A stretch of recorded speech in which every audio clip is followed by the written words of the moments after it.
The idea behind the show is simply asking guests what they would tell a stranger on a plane if they were sitting next to them and the stranger asked them for advice. The scenery is passing very fast, but the seer is constant. The one who's seeing is the same. Let me appreciate you for asking a question that I haven't been asked after 2,500 or so interviews over the years. Is you have to drop the ego, which is everyone's greatest obstacle. In 2008, Grant and I had been married for 4 years. I was pregnant with my first child. The economy was collapsing, and we were on the verge of losing everything financially. So it's so exciting to be here with you, Arti. And, Arti, this show, we don't have a lot of time like we do on my other long form show. And so I like to jump right into deep questions. That's why I bring up we don't have a lot of time, is because, my other show, when you're working your way in, you start out with questions like, tell us a little bit about your background and all that. And this one, I literally don't have time. So I like it because I have to go deep right away. So I'm going to jump in with a really big question, which is this idea of this word that we hear called legacy. What does legacy mean to you? And how do you think it impacts your life? Meaning, do you try to live your life so you're creating a legacy, or do you just live your life and realize a legacy will be created in your footsteps? What a good question. Something to brainstorm. For me, I think every action that I do, it doesn't have to be in my profession, just anything I do normally has to leave a legacy, because my actions should be responsible. So there's something that people could learn from it too. So if I do any, or if I'm serving my kids, serving the society, the community outside, people, it's just like how Mother Teresa lived. She just lived her life serving others, and she left a legacy, and now she's a role model to so many. So as you breathe, as you walk, as you talk, and as you do everything, you should leave a legacy behind. And that's what legacy is to me. Every action that I'm doing should leave a legacy behind. I love it. And so this is, a completely, I'm going to say different direction of a question, but I'm a big book reader. I don't like to assume anybody else is. And I do listen to audiobooks, but it's far in between, rare, like it's off and on. But I love holding a book in my hand. Like I just love holding a book in my hand. My question, Arti, is, are you a book reader? No judgment either or, but are you a book reader? And if you are, is there a book that changed your life? And if so, can you share what book it is? Yes, I'm a book reader, and every book I read changes my life. There's always so much to learn, right? And of course, knowledge is power. And how do you get knowledge? It's always through reading, and you can't just make your own knowledge. So you got to read, and reading is my passion. And I love reading. I didn't love reading when I was a kid, but as I grew up, I realized how important it is to read. And the book that changed my life would be, it's a book on yoga. It's by a spiritual guru, and it's called Power of Thoughts. And it tells you how everything you think becomes a course of action, and how that action becomes your destiny, and how you could just pretty much rule your life in the world by just the power of thoughts. Sometimes we don't realize how thoughts are, we just think of any mundane thoughts, not knowing it's going to have a huge impact for us. So that book was really powerful. And now I know not to put any filth and dirt in my mind, because thoughts are so powerful. Yeah, it took me a long time to learn what you just said, how powerful thoughts are. Like I put a post out, and I would take this challenge on if somebody felt that I was totally wrong in saying that the most powerful word in the English language to me now is mindset.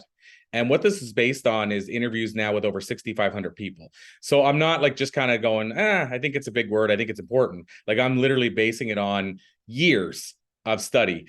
And what I've noticed is that mindset, like what we choose. And so you could also say the biggest word is choice, right? Or you could say the biggest word is love. I think they're all competing with each other for the biggest word. But what I'm getting at is we have a power with our mind to create our life, to choose our happiness. And I could go on and list all the things. I don't think everybody realizes that, unfortunately. But so I agree with you that what we put into our mind, like I would say, what we input or deposit into our mind is pretty much exactly what we get back out. And so I love that you said that. And I think that's powerful. And to get that from a book is amazing. I also love what you said, because you said every book almost I've read has changed my life. And that's a cool perspective, because you could say, like, even books you've read that you didn't get a whole lot from, you might get one thing from that changed your life. Or the fact that you read the book could change your life, even if you didn't enjoy the book. So I love that you said every book that you've read has changed your life. So I just wanted to give you a kudos there. Thank you. Thank you, Corey. Absolutely. And let me follow up. I asked about legacy. And so I kind of want to reverse that and say, there's a question that I've asked thousands of times that I call the time machine question. And it's kind of what it sounds like. So the question is this, Arti: if you could jump into a time machine, go back and talk to a younger version of yourself and give her some life advice based on what you've learned in the years since, what do you think you might tell her? To the younger me, well, I'm obviously much more confident and upfront right now. But if I go to the younger me, I would say it's okay not to please everyone.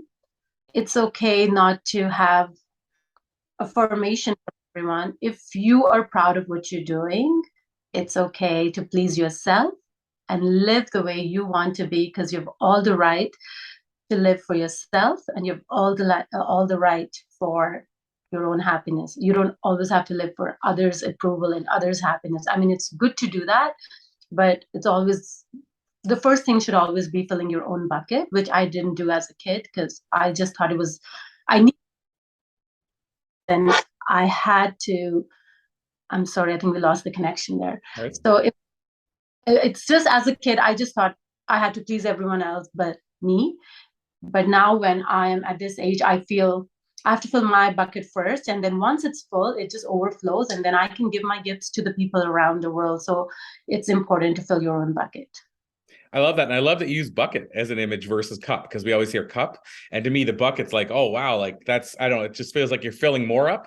And I love what you also said there too, Arti, about it overflowing, because I remember one time I was interviewing Lisa Nichols, and one of the things that people always ask me, what are your favorite interviews? And the other day I was asked this on our boot camp, and I was like, oh, it's always so hard because there's so many I love and there's so many ones I could pick. And I told the person, look, if you ask me this question tomorrow, you're probably going to get a different answer. Like, I'm going to pick different interviews.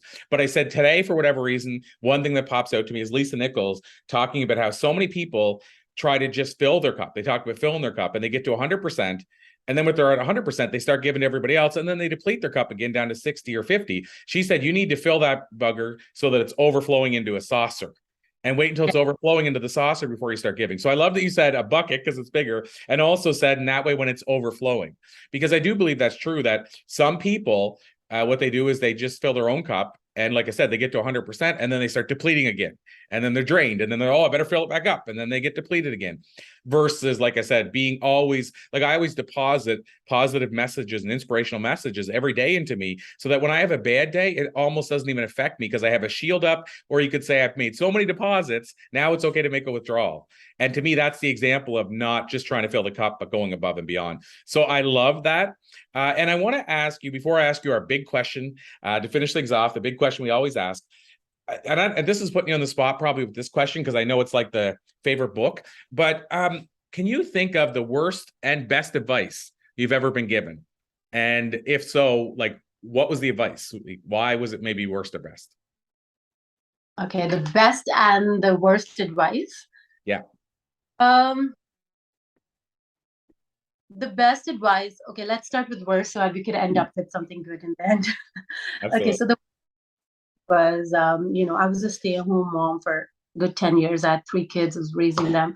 And then one time I just thought I had to, do something, because I totally forgot what my gifts were other than being a good mother, but I didn't know anything else that I was good at. So I just thought of putting up a pageant and just donating that money to Down syndrome. And I was super low in confidence. And that's when I went to one of the person and I asked the person, you know what? I told him the truth and I said, you know what? I'm not sure if I have any gifts or anything, but I'm very nervous. I'm very confused, but I'm here to you for a sponsorship. If you could help me, blah, blah. And it's like, you know what? I can't help you with the sponsorship, but I can give you an advice. And I'm like, yes, I'd love to take that. And he said, fake it till you make it. And I'm like, okay, well, and he was very successful as a doctor and everything. So I'm thinking maybe he's giving me a good advice. So I started faking it, but everyone I talked to could tell I was faking it because I had no experience, no confidence, and I looked like a fool trying to fake something that I was not.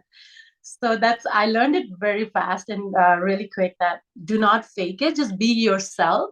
And it's okay low in confidence at one point of life, because you will meet the right person, because that's what you're out there looking for, is confident people, and universe will help you align them with those people. So I would never give that advice to anyone. Do not fake it till you make it. It's okay to be yourself. That was the worst advice, because I really looked like a fool when I was faking myself. Uh, and for the good advice, there's always a good advice. From most of the times I've never had a bad advice except this one, because it made me feel like a fool. But the best one I would say is my god, I hear some good advice, but the best one would just be I thought it was that was long time ago when I was a kid. I didn't know anything about spiritual growth. All I knew was, be a confident girl, study hard. That's all I always learned. And this one time I went to my spiritual master just out of, with my parents, and I heard how there's something called a spiritual growth. And that's one aspect in us, which I had no clue that was something that existed. And I started working on my spiritual growth. And that's when I realized how important it is to be physically, mentally, financially, and spiritually aligned. So learning that alignment through my spiritual master was the best advice ever. You can't just grow in one, you can't just be best in your physical health and not be best in mental and not be best in spiritual. You have to have a balance of all. So that's the best advice. Work on all of these to be fully balanced and aligned in your life. I love it. So here's the big question. I call it the stranger on a plane question, or the passenger question, but basically it's what inspired the show, which is simply this, Arti. If you were sitting next to a passenger on a plane and they asked you for some life advice, like they say, I need some extra advice, or I'm struggling, can you give me some advice? And they leaned over to you and you were the passenger next to them and said, what do you got? What do you think you might tell that stranger on a plane? I would just tell that person to not give up and know that you have a purpose in life.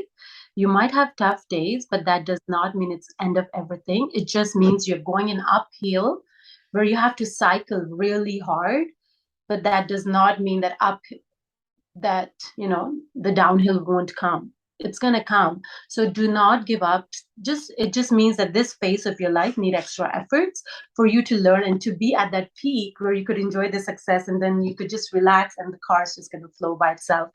So do not give up and just continue doing what you can, and universe got you, God got you, and everything would just be aligned and be in place.